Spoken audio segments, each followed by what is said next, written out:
नमस्कार दोस्तों, मैं हूं आपका हमजुबान संजीव चौहान, नई दिल्ली से स्टेट मिरर हिंदी पे। और मेरे साथ पटना, बिहार की राजधानी से मौजूद हैं पॉलिटिकल एनालिसिस्ट और वरिष्ठ राजनीतिक पत्रकार मुकेश बालियोगी। बालियोगी जी, स्वागत है स्टेट मिरर में आपका। धन्यवाद संजीव जी। हम लोग बात करना चाहते हैं भूमिहार मतदाता बिहार विधानसभा 2025 के चुनाव में कहाँ होगा। पटना से हमारे साथ बने हैं मुकेश बालियोगी जी। मुकेश बालियोगी जी, आप तो बहुत गहरी पैठ रखते हैं। भूमिहार क्या गेम करेगा इस बार? सिर्फ मैं भूमिहार मतदाता की बात कर रहा हूं बिहार में, जो कि एक बड़ा लॉबिंग गेम कर सकते हैं। देखिए, भूमिहार मतदाताओं का रुझान सामान्य तौर से एनडीए गठबंधन की ओर ही है। जदयू, भाजपा, लोजपा, रामविलास और हम से उनके कैंडिडेट उतारे हैं, और ये उपेंद्र कुशवाहा जी की भी पार्टी उनके साथ है। इस बार भूमिहार मतदाताओं का रुझान इंडिया गठबंधन की ओर भी हो रहा था, और आरजेडी ने 11 भूमिहार कैंडिडेट उतारे हैं। लेकिन इस बीच में एक छेपक या कहें तो व्यतिक्रम ये आया है कि मोकामा में एक कांड हो गया। मोकामा में जो दुलारचंद यादव की हत्या हुई, तो भूमिहारों और यादवों का एक सामाजिक तनाव वो पूरे राज्य में सतह पर तो नहीं दिख रहा है, लेकिन सोशल मीडिया में या आपसी बातचीत में देखने को मिल रहा है।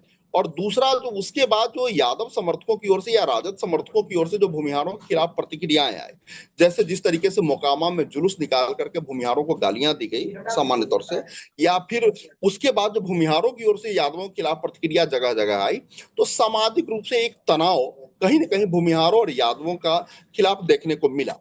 अब ऐसी स्थिति में राजद ने जो 11 भूमिहारों को टिकट दिए हैं, उन जगहों पे भूमिहारों को ये लगने लगा है, या भूमिहारों का भूमिहार इंटेलिजेंसिया जो है, या इवन कहे कि जो भूमिहारों का जो एक बड़ा दायरा है जो उनके बौद्धिक चीजों को नियंत्रण में करता है, उन्हें ये लगने लगा है कि आखिर ये आरजेडी से जो भूमिहार कैंडिडेट जीतेंगे, यह भी तो कहीं ना कहीं ये तेजस्वी का ही हाथ मजबूत करेंगे, और उसके बाद वह जंगल राज का ही रास्ता साफ होगा। तो जो आरजेडी ने जिन भूमिहार कैंडिडेट को 11 जगहों से उतारे हैं, ऐसा लगने लगा है कि भूमिहार उन आरजेडी के भी 11 भूमिहार कैंडिडेट को नहीं देने जा रहे हैं। ऐसी स्थिति में यादवों का वोट भी नहीं मिलेगा। तो भूमि 11 भूमिहारों को उतार करके तेजस्वी की जो कल्पना थी कि बाकी 10 जगहों पे भी हम भूमिहारों का वोट लेकर के हम कम से कम 20 सीटों पर जीत का रास्ता भूमिहारों के इर्द गिर्द तैयार करेंगे, उसमें कहीं ना कहीं जो तेजस्वी की धारणा है वो खंडित होती हुई दिख रही है। और ऐसा लग रहा है कि तेजस्वी ने जो माई समीकरण को भूमाई समीकरण बनाने की कोशिश की थी, वह भूमाई समीकरण कहीं ना कहीं टूटता नजर आ रहा है, और जमीनों पर भूमिहार और यादवों की दोस्ती कायम नहीं हो पा रही है। अब जो दूसरी पार्टियां हैं, और एनडीए के भूमिहार एक वफादार दोस्त रहे हैं लंबे समय से, जब से भाजपा प्रभाव में आई है, जदयू आया है। क्योंकि भूमिहारों को लग रहा है कि इन लोगों ने जंगल राज का सफाया किया है, जो जंगल राज था उसका खात्मा किया है, और नरसंहार के सबसे बड़े पीड़ित बिहार में भूमिहार रहे हैं। कि खासकर उनके पास जमीनें थी, नक्सलवादियों ने उन्हीं के खिलाफ अभियान छेड़ा, बड़े बड़े भूमिहारों के गांव में नरसंहार होते थे, नक्सलियों और माओवादियों का अटैक होता था, और 35 40 80 80 भूमिहारों तक का गला रेत दिया जाता था।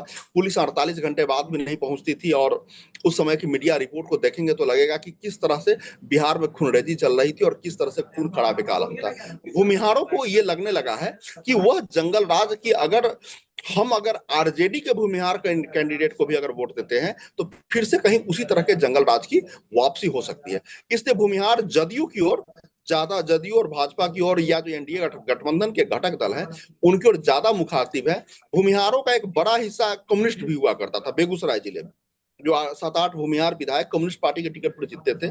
भूमिहारों का आज के दिन में कम्युनिस्टों से भी मुंह भंग हो चुका है, क्योंकि जो प्रगतिशील भूमिहार थे उन्हें लगने लगा है कि कम्युनिस्ट पार्टी भी तो आखिर इनके साथ है, तेजस्वी के साथ है, ये तो आखिर उन्हीं के एजेंडे पर चलेंगे। तो इस कारण मुझे लग रहा है कि अभी बहुसंख्यक भूमिहारों का रुझान एनडीए की ओर है। संजीव जी। यानी कि आप साफ कर दिया आपने कि दुलारचंद यादव की हत्या हो गई है, लेकिन उस हत्या का जिन्न जो है वो अभी भी डंक मारेगा, पंजे मारेगा बिहार विधानसभा चुनाव में, भूमिहार वर्सेज यादव की वोट के बीच में। और इसमें फायदा सीधा सीधा जो है आप कह रहे हैं एनडीए को होगा, इसका फायदा एनडीए को होगा। एनडीए को होगा निश्चित रूप से संजीव जी, क्योंकि भूमिहारों और यादवों के बीच का जो तनाव है, उसका असर ये जो सबसे बड़ा पड़ने जा रहा है कि एक तो यादव भी मोबिलाइज हुए हैं, वो आरजेडी के वोटर तो थे ही, आरजेडी के समर्थक, लेकिन भूमिहारों को ये लगने लगा है कि आरजेडी ने जो 10 से 11 जो भूमिहार कैंडिडेट खड़े किए हैं, वो अगर जीतते हैं तो वो भी तो तेजस्वी का ही हाथ मजबूत करेंगे। इसलिए अनुमान लगने लगा है कि आरजेडी के वो 11 भूमिहार कैंडिडेट से भूमिहारों का मोह भंग हो रहा है। इसलिए भूमिहारों का ये जो संजीव जी। जी जी, यादव जो है, दुलारचंद यादव मरे हैं और यादवों को ही घाटा होगा उनके कत्ल का, आप ये कहना चाहते हैं इलेक्शन में? हाँ, निश्चित रूप से आरजेडी जिस ध्रुवीकरण की ओर बढ़ रही थी, माई से भूमाई समीकरण की ओर, और उसको मानना था कि ये 20 साल का जो तनाव था जो भूमिहारों से, उसको हम पाट करके 10 से 11 सीट पर भूमिहार कैंडिडेट को खड़ा करके उन सीटों पर भी अपनी जीत सुनिश्चित करे और उसका लाभ दूसरी 10 सीटों पर ले, ये धारणा खंडित निश्चित रूप से होती जा रही है। और लेकिन राजद को थोड़ा फायदा ये मिलेगा कि धानुक वोट जो पूरी तरह से जदयू का सपोर्टर था, उसका एक बड़ा हिस्सा, चूंकि दुलारचंद यादव धानुक उम्मीदवार के समर्थन में थे और उस समय उनकी हत्या हुई है, धानुकों का एक बड़ा वोट राजद के समर्थन में जा सकता है। तो जहां भूमिहार पूरी तरह से अब राजद से कट गए हैं, वही धानुक का एक बड़ा हिस्सा राजद के समर्थन में जा सकता है। मुकेश जी, मेरा एक चलते चलते अंतिम सवाल ये कि बिहार विधानसभा में राहुल गांधी और उनका जो इंडिया गठबंधन है, उसको भूमिहार जो है इस बार बिहार विधानसभा में पहुंचा रहा है चुनाव के जरिए, या फिर नीतीश कुमार और नरेंद्र मोदी को फायदेमंद हो रहा है? इन्हीं शब्दों में जानना चाहते हैं। ये ये नीतीश कुमार और नरेंद्र मोदी के लिए के पक्ष में ही भूमिहारों का समीकरण जा रहा है, और भूमिहार नीतीश कुमार और नरेंद्र मोदी के पक्ष में देने जा रहे हैं। खास करके दुलारचंद यादव की हत्या के बाद जो सामाजिक तनाव पैदा हुआ है, उसके बाद तो भूमिहारों का जो कुछ हिस्सा जो राजद की ओर जा रहा था या इंडिया गठबंधन की ओर, उसमें से भी बहुतेरे के या बड़े हिस्से के इनकी वो इंडिया ये एनडीए की ओर जाने की संभावना ज्यादा पैदा हो गई है। वैसे में खासकर भूमिहार वोटों की बात करें तो उससे इंडिया गठबंधन को घाटा होगा, खास करके लेकिन भूमिहारों के एनडीए की ओर पूरी तरह से चले जाने की जो कमी है, उसकी भरपाई इंडिया गठबंधन दूसरी जातियों से करने की कोशिश करेगी, और उसके ध्रुवीकरण की कोशिश की जा रही है। संजीव जी।